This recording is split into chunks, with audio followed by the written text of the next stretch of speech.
Republicans overreached again in the legislative redistricting for the congressional races, making a state that was fairly competitive and bipartisan into a 12-4 state set up for Republicans only for the next decade. That wouldn't be fair if Democrats did it or Republicans to wildly swing representation without any facts or evidence, and we're standing here today absolutely opposed to that and asking for both parties to go back to the table, write a congressional legislative map that makes sense, that doesn't look like a snake and doesn't act like a snake and doesn't slither like a snake, and give people real democratic, with a small d, representation.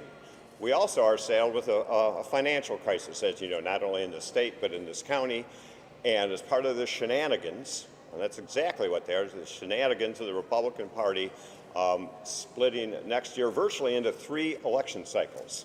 The first would be in March, has been scheduled for the county races and local races, county commissioner races and the like, and then that costs money, $500,000 or so. Then again in June, another election just for the congressional seats, if and when they can get them redrawn appropriately into a vote. And then again, obviously the big race is in November.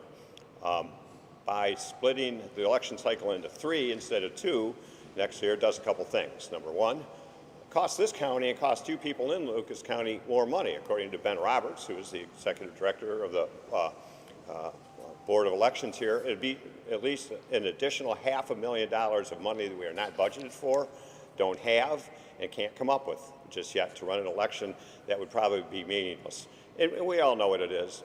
After they voted in March, they know that people are going to vote again for president in November. The turnout in June will be low. We just saw that with municipal elections at a time that was kind of between elections.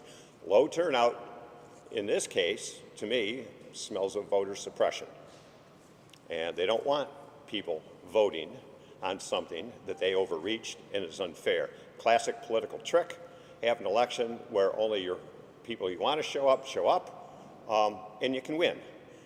Elections in March, June, and November do not serve democracy, do not serve the interests of the people that want to vote, and more importantly, costs us money that we should be spending on sheriff deputies, that we should be spending on roads, that we should be spending providing services to people.